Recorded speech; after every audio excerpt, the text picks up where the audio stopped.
ఏమైంది ఈవేళ మూవీతో కెరీర్ స్టార్ట్ చేసి లేటెస్ట్ బెంగాల్ టైగర్తో సూపర్ హిట్ కొట్టిన సంపత్ నంది ఈ వారం మన తార తన పర్సనల్ లైఫ్ ముచ్చట్లు అట్ ది సేమ్ టైం తన ఫ్యూచర్ ప్రాజెక్ట్స్ గురించి తన మాటలు అడిగి తెలుసుకుందాం. హాయ్ సంపత్ గారు, first of all congratulations, movie huge success అయింది. మీ ఫేస్ లోనే గ్లో తెలిసిపోతుంది మాకు. యాక్చువల్లీ మౌత్ పబ్లిసిటీ ద్వారానే మూవీ మంచి టాక్ తెచ్చుకుంది. సో అసలు మీకు ఎలా అనిపిస్తుంది ఈ మూమెంట్లో? వెరీ హ్యాపీ అండి. ఇంత పెద్ద బ్లాక్ బస్టర్ అవ్వడం అనేది నిజంగా ఈ టైంలో నాకు చాలా అవసరం. I'm really super happy. How was it working with Raviteja గారితో ఫస్ట్ టైం వర్క్ చేశారు and తమన్నాతో this the second time, producer గారితో సెకండ్ టైం. సో ఓవరాల్ గా ఎక్స్పీరియన్స్ ఎలా ఉంది? బెంగాల్ టైగర్ ఎక్స్పీరియన్స్ అనేది వండర్ఫుల్ ఎక్స్పీరియన్స్ అండి. లైఫ్ లాంగ్ జాగ్రత్తగా మెమరీలో దాచిపెట్టుకోవాల్సినంత మంచి ఎక్స్పీరియన్స్. ఎందుకంటే ప్రొడ్యూసర్ ఏమో నన్ను డైరెక్టర్ని చేసిన పర్సన్, ఏమైంది వీళ్ళ చేశారు. అలాంటి ప్రొడ్యూసర్తో సినిమా అనగానే నేను చాలా కేర్ఫుల్గా ఫస్ట్ నుంచి కూడా బడ్జెట్ పరంగా కావచ్చు, వర్కింగ్ డేస్ కావచ్చు, అన్నీ చాలా కేర్ఫుల్గా జాగ్రత్తగా తీసుకొని ప్లాన్ చేయడం జరిగింది. సినిమా చూసిన వాళ్ళందరూ కూడా ఈ బడ్జెట్లో ఇంత క్వాలిటీ ఎలా ఇచ్చారు అనేది చాలా రిచ్గా. అది మాత్రం నిజంగా మా ప్రొడ్యూసరు, నేను, మా యూనిట్, మా హీరో గారు అందరి కోఆపరేషన్తో అది మా అందరి శ్రమ వల్లే అది జరిగిందని నేను నమ్ముతున్నానండి. అది మాత్రం చాలా పెద్ద కాంప్లిమెంట్ మా అందరికి. ఉంది వర్క్ చేయడం తమన్నాతో this the second time, right? How was it? మీరు ఇంకా అసలే తన షీ లుక్స్ గోర్జియస్ అంటే ఇంకా రచ్చా కంటే ఇంకా డబుల్ ధమాకా ఇచ్చారు ఆడియన్స్ కి. ఇవాళ కదండి మనం చేస్తున్నప్పుడు అంటే అందరూ అంటుంటారు రచ్చ గ్లామరస్ గా చాలా బాగా కనిపించింది అందులో, మళ్ళీ మీరు చేస్తున్నారు. నాకు చేస్తున్నప్పుడే అనేవాళ్ళు అందులో వాన సాంగ్ ఉంది, అందులో అంత అందంగా ఉంది, మరి ఎలా చేస్తున్నారంటే అమ్మాయి చాలా అందంగా ఉంటుంది, నేను ప్రత్యేకంగా చూపించాల్సింది. కాస్ట్యూమ్స్ విషయంలో నేను చాలా పర్టికులర్గా ఉంటాను. నిష్కాలుల్లా తన పర్సనల్ డిజైనర్, ఎప్పటికప్పుడు ఏ సీన్ అయినా కూడా మేము ఇద్దరం డిస్కస్ చేసి తన బాడీకి ఎలాంటి అవుట్ఫిట్స్ అయితే చాలా బాగుంటాయి అనేది నిష్కాకి బాగా తెలుసు. సో నేను అమ్మాయి ఇద్దరం కోఆర్డినేట్ చేసుకొని ప్రతిదీ మేము సెలెక్ట్ చేసి చేస్తాము. అది అమ్మాయి అంత అందంగా కనబడడానికి రీజన్. ఇంకొక మేజర్ రీజన్ ఏంటంటే నా డిఓపీస్.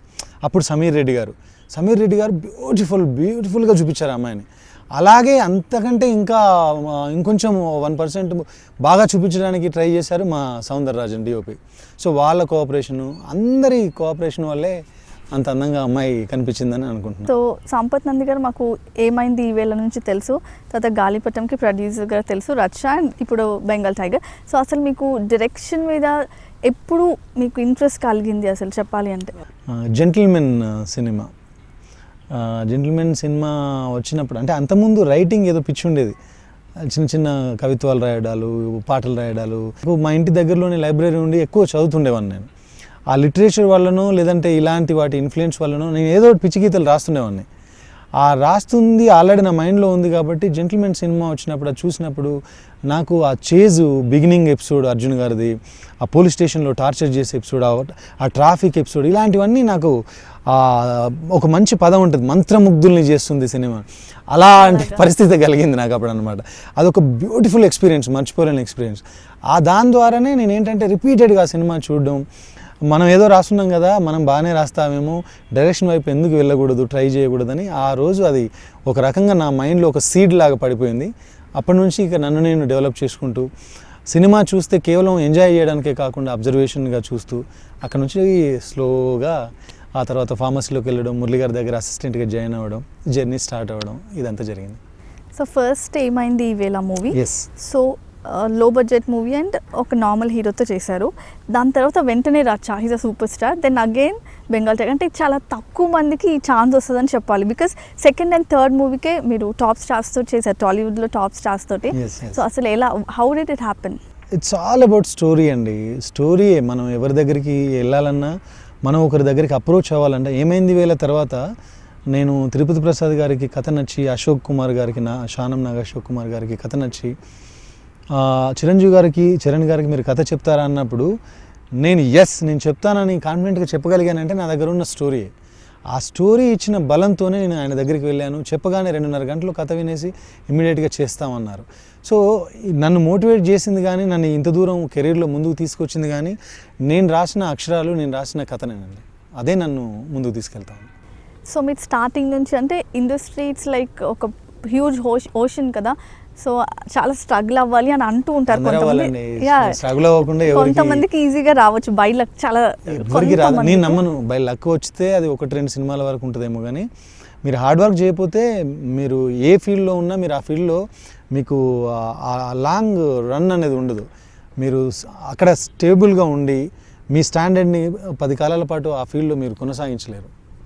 ఏదన్నా లక్తో వస్తే, లేదంటే బ్యాక్గ్రౌండ్తో వస్తే, గాడ్ ఫాదర్తో వస్తే ఓ సినిమా వస్తుంది, ఓ రెండో సినిమా వస్తుంది. ఆ తర్వాత సినిమాలు కానీ లేదంటే పర్టికులర్గా ఏ ఫీల్డ్లో ఉంటే ఆ ఫీల్డ్లో వాళ్ళు ముందుకు వెళ్ళాలంటే వాళ్ళకు స్వయంగా వాళ్ళలో ఒక పొటెన్షియాలిటీ ఉండాలనేది నేను నమ్ముతాను.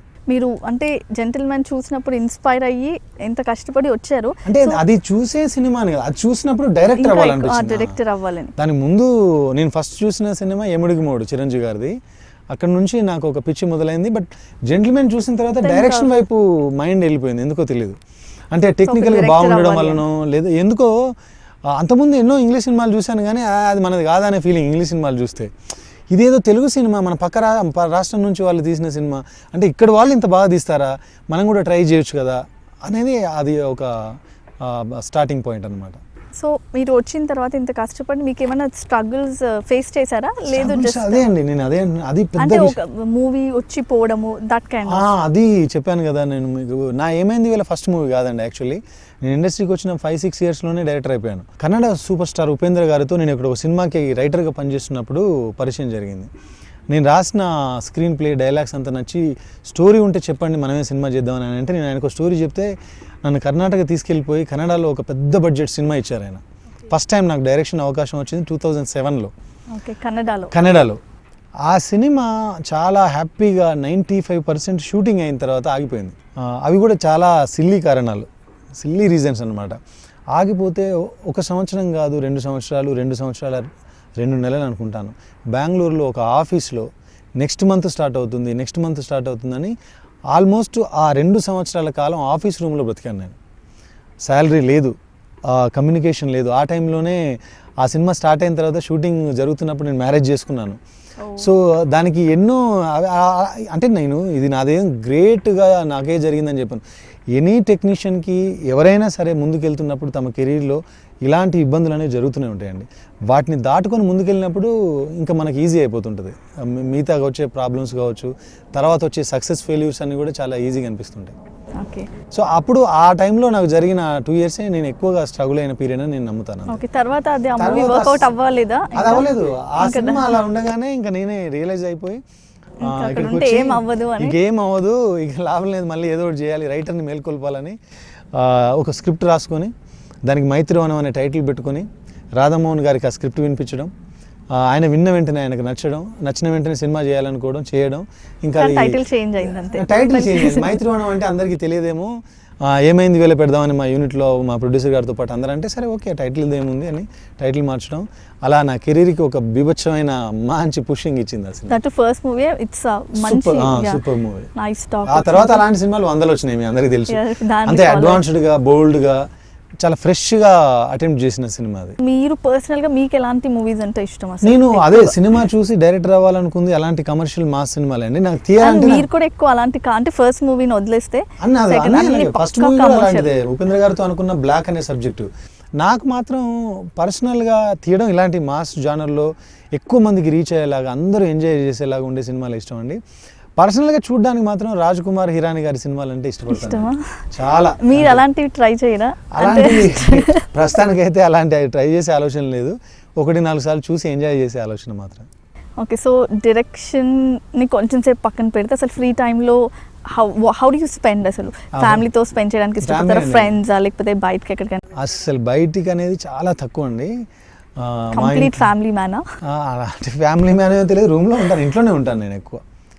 కంప్లీట్గా ఏదన్నా హాలిడే అంటే షూటింగ్ లేదంటే కనుక ఇంట్లో ఉంటాను, లేదంటే ఏదైనా రాసుకునేది అంటే నాకు పర్సనల్ ఆఫీస్ ఉంది, ఆఫీసు ఇల్లు తప్ప బయటికి వెళ్తుంటాను కానీ చాలా తక్కువ. సో మీకు అంటే life before and after movies అసలు ఎలా ఉంది? అంటే మీరు ఫినాన్షియల్గా సెట్ అవ్వడం కానీ, మీ మైండ్ సెట్ కానీ, ఎవ్రీథింగ్ ఒకసారి చూసుకుంటే. ఫైనాన్షియల్గా నేను ఎప్పుడు పెద్దగా ఎక్సైట్మెంట్ అయింది లేదండి. నేను ఫిల్మ్ లైన్లో లేకముందు ఇంట్లో ఊర్లో ఉన్నప్పుడు కూడా కొంచెం పర్వాలేదు మా ఫ్యామిలీ అంతా. అంటే డబ్బుల కోసం పెద్దగా ఇబ్బంది పడిన క్షణాలు నేనేం చూడలేదు. అంటే స్ట్రగుల్ ఇంటర్నల్గా సైకలాజికల్గా స్ట్రగుల్. ఇప్పుడు మీకు మీరు you can earn so much and you can buy whatever that is there. But నేను మనీకి అంత మనీ చాలా కావాలి నాకు, కానీ దాని మీద ప్రైమరీ మాత్రం నాకు మనీ కాదు, నాకు సక్సెస్ ప్రైమరీ అంతే. నేను ఇప్పటివరకు నేను చేసిన ఏ సినిమాల్లో కూడా ఏ ప్రొడ్యూసర్ దగ్గరికి వెళ్ళి నాకు ఇంత రెమ్యునేషన్ కావాలని అడగలేదు. నేను ఫస్ట్ సినిమాకి ఈవెన్ రచ్చ సినిమాకి కూడా నాకు ఇంత కావాలని అడగలేదు. తిరుపతి ప్రసాద్ గారు మీ రెమ్యునేషన్ ఫైనల్ చేయాలంటే మీకు ఎంత కరెక్ట్ అనిపిస్తే అంత ఇవ్వండి అని చెప్పాను తప్ప నేను అడగలేదు. అది ఇది వాస్తవం అండి. అందుకే మీడియా సమక్షంలో చెప్తున్నానంటే మీరు you can imagine. That's really nice. So మీకు పర్సనల్గా ఎలాంటి ఫుడ్ అంటే ఇష్టం? అంటే మీ మూవీస్ చూస్తే అసలు ఫుల్ టు ఫుల్ ఎంటర్టైన్మెంట్, జోష్ అవన్నీ కనిపిస్తాయి. మీరేమో కొంచెం కామ్ టైప్సే ఉన్నారు బయట. పక్కా వెజిటేరియన్, ఆల్మోస్ట్ పక్కా ఎగ్ తింటాను తప్ప వెజిటేరియన్ ఇష్టపడే వ్యక్తిని నేను. వెజిటేరియన్ ఏమి ఇష్టం? వెజిటేరియన్లో ఎనీథింగ్ ఇష్టం, ఎనీథింగ్. వెజిటేబుల్స్ చాలా ఇష్టం. సో మీరు అంటే ఎవరికైనా డైరెక్టర్కి ఒక హీరోతో వర్క్ చేయాలని కంపల్సరీ ఉంటుంది, దట్టు పవన్ కళ్యాణ్ గారితో వర్క్ చేయాలని ప్రతి ఒక్కరికి ఉంటుంది. సో అసలు ఏమైంది గబ్బర్ సింగ్ 2 మీరే స్టార్ట్ చేశారు, దెన్ వాట్స్ ద రీజన్? అంటే ఇప్పుడు ఒక మంచి పని జరిగేటప్పుడు అండి కొన్ని ఆటంకాలు ఎదురవుతాయి. అప్పుడు ఆ సినిమా కోసం నేను ఎదురు చూశాను. కొన్ని పరిస్థితుల కారణం వల్ల ఆ సినిమా చేయలేకపోయాను. తప్పకుండా ఇప్పుడు ఈ సినిమా అయిపోయింది కదండి, స్టోరీ రాస్తున్నాను. అది ఎప్పుడు కుదిరితే అప్పుడు కళ్యాణ్ గారు ఎప్పుడు టైం ఇస్తే అప్పుడు నేను వెళ్ళి. కొంతమంది అన్నారు సమ్ క్లాషెస్ వచ్చాయి story. We have very good healthy relation అండి. కళ్యాణ్ గారు అంటే నాకు ఆ రెస్పెక్ట్ ముందు ఉంది, ఇప్పుడు ఉంది, ఇక ముందు కూడా ఉంటుంది. మీరు బెంగాల్ టైగర్లో చూస్తే కూడా డైలాగ్స్ వాంటలు పెట్టింది కదా. అంటే నాకు ఆయన అంతే ఎంత అభిమానం ఉంది అని చెప్పడమేనా. సో మీకు పర్సనల్గా ఇక్కడ ఇండస్ట్రీలో ఎవరితో వర్క్ చేయాలని ఉంది? నాకు చిరంజీవి గారు, ఆల్మోస్ట్ అందరితో ఉంటుంది. నాకు చిరంజీవి గారి అభిమానిని కాబట్టి నాకు చిరంజీవి గారితో పనిచేయాలని ఉంది. ఆ కోరిక నెరవేరుతుందని బలంగా నమ్ముతున్నాను నేను. ఓకే. సో ఇప్పుడు ఇక్కడ టాలీవుడ్లో చూస్తే అసలు కాంపిటీషన్ ఎలా ఉంది? ఇప్పుడు అందరూ దే డూయింగ్ గుడ్ కదా, కొత్త వాళ్ళు, పాత వాళ్ళు, సీనియర్స్. సో టాలీవుడే కదండి, హాలీవుడ్లో కావచ్చు, బాలీవుడ్లో కావచ్చు, చాలా మంచి సినిమాలు ఈ మధ్య చూడండి, ఎంత మంచి కాన్సెప్ట్లు వస్తున్నాయి బాలీవుడ్లో. ఎక్కడైనా కాంపిటీషన్ హెల్దీ కాంపిటీషన్ అండి. ఒకరు మంచి సినిమా చేస్తే ఆ సినిమా చూసి మనం ఇన్స్పైర్ అయ్యి ఇంకా మంచిగా తీయాలని అనుకోవాలి. నా స్పిరిట్ మాత్రం అలాగే ఉంటుంది ఎప్పుడు కానీ. ఎవరైనా మంచి సినిమా తీయాలని కోరుకుంటాను, అందులోంచి ఏదో కొంత నేను నేర్చుకొని నేను బాగా తీయాలని కూడా నమ్ముతాను నేను. సో మీరు చెప్పారు అల్టిమేట్గా చిరంజీవి గారితో వర్క్ చేయాలి అని. సో ఇప్పుడు 150th మూవీ ఇట్స్ లైక్ అందరూ ఎగ్జైటింగ్గా వెయిట్ చేస్తున్నారు, హోల్ ఇండస్ట్రీ. సో మీరు దానికోసం ఏమన్నా స్పెషల్ స్టోరీ? 150th మూవీ అనేది నా దగ్గర ఇప్పుడు ఐడియా ఉంది అండి. దాన్ని నేను ట్రీట్ చేయడానికి నాకు మినిమం 4 to 6 months పడుతుంది ఏ కథకైనా. ఇప్పుడు నేను వెళ్ళి అయితే ఆ స్టోరీ చెప్పలేనండి, ఎందుకంటే కంప్లీట్గా నా దగ్గర, నేను చెప్పాను కదా ఇందాక, నాకు స్టోరీ నా దగ్గర ఉంటే నన్ను మీరు ఎవరి దగ్గరికి పంపించినా వెళ్ళిపోయి చెప్పేసి వస్తాను. అది నేను కాన్ఫిడెంట్గా నమ్మాలి. అప్పుడు అంటే ఇప్పుడు ఇమీడియట్గా అయితే నేను చేయలేను అది. సో మీరు ఇప్పుడు అన్నారు బాలీవుడ్లో మంచి మంచి కాన్సెప్ట్ ఓరియంటెడ్ మూవీస్ వస్తున్నాయి, ఈవెన్ తమిళ్లో కూడా మనం చూస్తాము. కానీ మన దగ్గర కంపేరిటివ్లీ అలాంటివి కొంచెం తక్కువ, అప్పుడప్పుడు అలా వచ్చి అవి కూడా కొంచెం యావరేజ్ అవుతాయి, లేకపోతే యావరేజ్ కంటే కొంచెం ఎక్కువ, లేకపోతే ఫ్లా. So what you think is the reason? The reason is మనకు ఇంకా ఎంటర్టైన్మెంట్ బేస్డ్ మూవీస్ అంటే మన వాళ్ళకి చాలా ఇష్టం అండి. కాన్సెప్ట్ బేస్డ్ సినిమాలను కూడా ఇష్టపడతారు, కానీ ఎంటర్టైన్మెంట్, కొంచెం గ్లామర్, కొంచెం హీరోయిజం, వీటిని కొంచెం ఎక్కువగా ఇష్టపడుతూ ఉంటారు మన ప్రేక్షకులు. కాబట్టి అలాంటివి అంత పాపులర్ అవ్వట్లేదు కాన్సెప్ట్ బేస్డ్ చేసినప్పుడు. సో అందుకే మీరు కూడా వాటి జోలికి వెళ్ళట్లేదు? అట్లేం లేదు, నేను చేస్తాను మళ్ళీ మన ప్రొడక్షన్లో డెఫినెట్గా నేను మళ్ళీ మంచి కాన్సెప్ట్లతో మంచి నా టీంతో నేను చేస్తాను. సో గాలిపటం తర్వాత ఇంకా ప్రొడక్షన్ ఇక్కడ ఇమీడియట్గా బెంగాల్ టైగర్ నేను ఒక ప్రాజెక్ట్ చేసేప్పుడు మాత్రం ఇంకోటి చేయను, అదైతే షూర్. ఎందుకంటే రైటింగ్ నేనే కాబట్టి ప్రతి అక్షరం రాసుకోవాలి, నాకు దానికి టైం పడుతుంది. అంత ఈజీ కాదు, నేను తప్పన డైరెక్షన్ అనగానే లొకేషన్కి వెళ్ళలేను. సో ఒక కాన్సెప్ట్ అనుకున్నప్పుడు టోటల్గా మీరు ఎంత టైం తీసుకుంటారు డైలాగ్స్కి కానీ everything? And if at all changes అవి జరుగుతూ ఉంటాయి ఎక్కువగా? నేను వన్స్ ఫ్రీజ్ చేసిన తర్వాత మేజర్ చేంజ్ హైలీ ఇంపాసిబుల్, అసలు చేయను.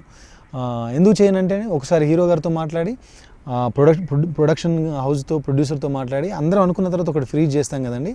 డైలాగ్స్ చేంజ్ చేస్తానేమో కానీ ఏదైనా బెటర్ డైలాగ్స్, టోటల్ ఎపిసోడ్ కానీ లేదంటే ఒక సీన్ కానీ 99% చేంజ్ చేయకుండా ఉండడానికి ట్రై చేస్తాను నేను. కొంతమంది ఎందుకంటే నేను స్టోరీ బోర్డ్ వేస్తానండి, ఎవ్రీ మూవీకి నేను 60-70% స్టోరీ బోర్డ్ వేస్తాను. స్టోరీ బోర్డ్ వేసిన తర్వాత మార్చడం అంటే నాకు కూడా చిరాకే. డైలాగ్స్ చేంజ్ చేసుకుంటాను, కానీ స్టోరీ బోర్డు దాకా వెళ్ళానంటే నేను మంచో చెడో నేను నమ్ముతాను. నేను నమ్మిన తర్వాత నా చుట్టుపక్కల ఉన్న వాళ్ళందరూ కూడా చచ్చినట్టు నమ్మాల్సిందే అని నమ్ముతాను నేను. ఓకే. సో అసలు మీరు బయట ఎలా ఉంటారు? నేను టీవీలో చూసిన వాళ్ళందరికీ ఓకే, కొంచెం ఇప్పుడు నాకు అనిపిస్తుంది కొంచెం లైక్ కామ్ టైప్స్ అని. సో అసలు మీరు ఎలా ఉంటారు? అంతే, కామ్ టైప్స్. Com types. నేను ఎక్కువ ఎవరితో మింగిల్ అవ్వరు?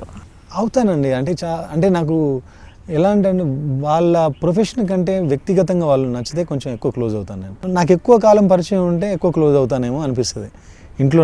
మా ఇంట్లో వాళ్ళు కూడా అదే అంటారు, నువ్వు అంత ఒక మనిషిని క్లోజ్ అవ్వాలంటే చాలా కష్టం అది ఇది అని. అంటే పర్టికులర్ రీజన్ ఏం లేదు, నేను కలిసేది చాలా తక్కువ. నాకున్న టైంని ఏదో రకంగా సినిమాలు చూడడానికో ఏదైనా చదవడానికో యూటిలైజ్ చేసుకోవడానికి ప్రయత్నం చేస్తూనే ఉంటాను. సినిమాలు ఎక్కువ చూస్తాను, అందరూ చూస్తారు, నేను కూడా చాలా ఎక్కువ చూస్తాను సినిమాలు. ఓకే, అంటే తెలుగులో వచ్చే మ్యాక్సిమం అన్ని మూవీస్ చూస్తా, అన్ని లాంగ్వేజెస్ మూవీస్? అన్నీ అని చెప్పలేను కానీ మేజర్గా చూస్తాను సినిమాలు. నాకు చాలా ఇష్టం సినిమా చూడడం. ఫ్రైడే అంటే ఇంకా కంపల్సరీ ఆ రోజు 2 సినిమాలు అయితే మినిమం చూడడానికే నేను ప్లాన్ చేసుకుంటాను మొత్తం నా స్కెడ్యూల్ అంతా. సో మీకు పర్సనల్గా అసలు ఫేవరెట్ డైరెక్టర్ ఎవరు? అది చెప్పాను కదండి, వాళ్ళే శంకర్ గారు, తమిళ శంకర్ గారు, రాజ్ కుమార్ హిరానీ గారు. హాలీవుడ్ వాళ్ళ గురించి అంటే మన వాళ్ళు ఇక్కడ మన వాళ్ళు అందరూ ఇష్టమే, అందరూ ఇష్టమే. అంటే వాళ్ళు కొంచెం 1% ఎక్కువ ఇష్టం, వీళ్ళందరూ బాగా ఇష్టం. సో మీరు మూవీస్లో చూస్తే హీరోస్ని కానీ హీరోయిన్స్ని కానీ చాలా స్టైలిష్గా అలా చూపించడానికి ఇష్టపడతారు కదా. సో మీరు బయట ఎలాంటి అవుట్ఫిట్స్ని ప్రిఫర్ చేస్తారు? అంటే ఆర్ యూ బ్రాండ్ ఫ్రీకా లేకపోతే కంఫర్ట్గా ఉన్నది ఏదైనా ఓకేనా? బ్రాండ్ ఫ్రీక్ అని చెప్పను కానీ కొంచెం కంఫర్ట్గా ఉండాలని నేను షర్ట్స్ ఎక్కువగా ప్రిఫర్ చేయను.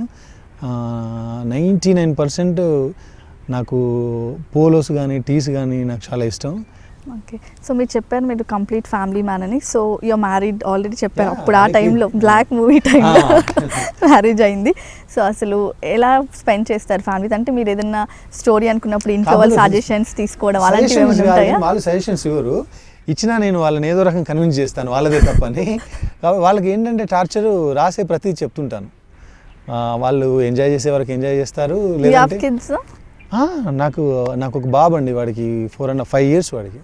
ఓకే, సో వాడికి ఏదో ఒకటి ట్రై చేస్తుంటాను చెప్పడానికి, వాడితో పాటు ఏదైనా గేమ్స్ ఆడుకోవడం అది అని నేను కంప్లీట్గా ఎంజాయ్ చేస్తాను. అందులో ఏ రకమైన అనుమానం లేదు. ఫ్యామిలీ లైఫ్ మూవీస్లో అయితే మంచి లవ్ స్టోరీస్ అవన్నీ క్రియేట్ చేస్తారు. సో పర్సనల్గా మీది లవ్ మ్యారేజ్ ఆర్ అరేంజ్డ్?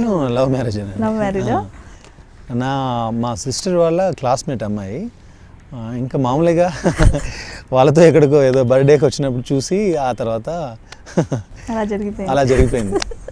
కాకపోతే ఏమైంది, వీళ్ళలాగే ఫోన్లు చేసి ఐ లవ్ యూ ఇలాంటి వర్డ్స్ అలాంటివి ఏం లేవు అసలు. చాలా మెచ్యూర్డ్గా అనమాట, జస్ట్ మెచ్యూర్డ్గా లెట్స్ గెట్ మ్యారీడ్ అంతే, ఆ టైప్ అనమాట.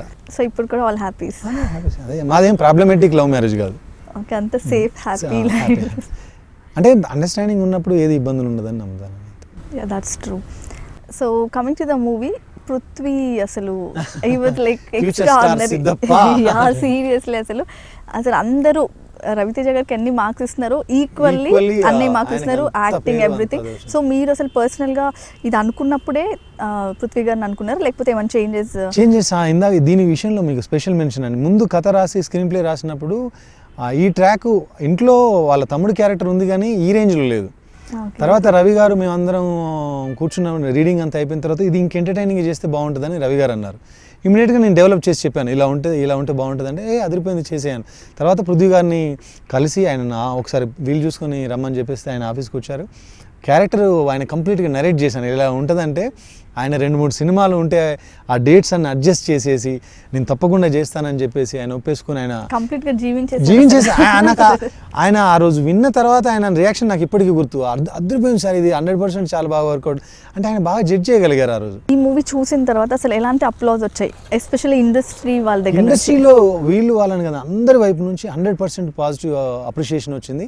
నాకు బాగా నచ్చింది ఏంటంటే 7:40కో 8 o'clock మార్నింగ్ ఇక్కడ షో పడితే చూసి సీడెడ్ నుంచి మా డిస్ట్రిబ్యూటర్ వాళ్ళ బ్రదర్ ఫోన్ చేసేసి నాకు, sir thank you so much, super duper cinema తీశారు, చాలా మంచి సక్సెస్ అవుతుంది, ఇది మాస్కి ఎలా వెళ్ళిపోతుందో నేను చెప్పలేనండి అని ఫోన్లో అరుస్తూ ఉన్నాడు అప్పుడు 8 o'clock. అది నాకు చెవుల్లో ఇంకా మారుమోగుతూనే ఉంది ఆయన అలా అనడం, నాకు బాగా నచ్చింది అది. ఆ తర్వాత అందరూ కొంచెం మన వాళ్ళు కొంతమంది పొలైట్గా మాట్లాడుతూ యూ గాట్ ఏ హిట్ అని అన్న వాళ్ళు ఉన్నారు, సూపర్ డూపర్ హిట్ అన్న వాళ్ళు ఉన్నారు, అద్దరింది అన్న వాళ్ళు. బట్ నాకు ఎప్పుడు ఏ సినిమాకి రానన్ని కాల్స్, ఏ సినిమాకి రానన్ని అప్రిషియేషను, ఎస్పెషల్లీ నా మేకింగ్ గురించి, నా టేకింగ్ గురించి, చాలా స్టైలైజ్డ్గా ఉందని, ఔటర్ రింగ్ రోడ్ ఫైట్ గురించి, మడ్ ఫైట్ గురించి, ఒక్కొక్క దాని గురించి 5 నిమిషాలు మాట్లాడుతూ అప్రిషియేట్ చేశారు. అవన్నీ చాలా హ్యాపీగా అనిపించింది. దాని ముందు అన్నీ తక్కువేనండి, డబ్బు గిబ్బు అని. ఏమైంది ఈవేళ తర్వాత ఒక నెక్స్ట్ స్టెప్ రచ్చ, ఆ నెక్స్ట్ స్టెప్ బెంగాల్ టైగర్, ఇప్పుడు అక్కడ ఎక్కడో ఉన్నారు, ఎక్స్పెక్టేషన్స్ కూడా అంత పైకి వెళ్ళిపోయాయి. సో వాట్ నెక్స్ట్ అనేది నెక్స్ట్ చెప్తాను. నెక్స్ట్ రాబోయే రోజుల్లో అంటే ఏమన్నా ఆబ్వియస్లీ ప్లానింగ్ ఉంది, 2-3 పెద్ద హీరోలతో డిస్కషన్ స్టేజ్లోనే ఉన్నాను. అందరు చెప్పినట్టుగానే సేమ్ అలాగే ఉంది. కానీ అతి త్వరలో నేను నాకు ఆ ప్రాజెక్ట్ సంబంధించిన డీటెయిల్స్ రివీల్ చేస్తాను. అందరూ ఆల్మోస్ట్ మూవీ చూసేశారు అండ్ మీరు కూడా full to full happies, all happy. So Super happy. చూడని వాళ్ళకి అసలు ఏం చెప్దాం అనుకుంటున్నారు? చూడని వాళ్ళకి ఏం చెప్పనండి, చూడని వాళ్ళు వెళ్ళి చూడమనే చెప్తాను అంతే, ఇంకేం చెప్పను. మీరు మీ ఫ్యామిలీతో వెళ్ళండి, మీ ఇంట్లో మీ ఫ్యామిలీ అందరినీ తీసుకుని వెళ్ళండి. మీరు కంఫర్ట్గా ఈ సినిమాని చూసి ఎంజాయ్ చేయగలిగే సినిమానే ఇది. మిమ్మల్ని ఎవరిని డిసప్పాయింట్ చేయదు. పైగా చూసిన తర్వాత మీరు ఇంటికి వెళ్తున్నప్పుడు హాస్యం హాస్యం హాస్యం అనుకుంటూ వెళ్ళిపోతారు. నేను అంత నమ్మకంగా అంత కాన్ఫిడెంట్గా చెప్పగలనండి. తప్పకుండా ఈ సినిమాని మిస్ అవ్వద్దు, థియేటర్లోనే సినిమాని చూడండి. So thank you so much and all Thank the you best. so much. ఇంకా మీరు ఇలాంటి bumper duper super hit movies ఇంకా మాకు చాలా చాలా అందించాలని తప్పకుండా కోరుకుంటాం. నేను- సో చూసారు కదా సంపత్ నందితో స్పెషల్ తారా. Keep watching V6 news.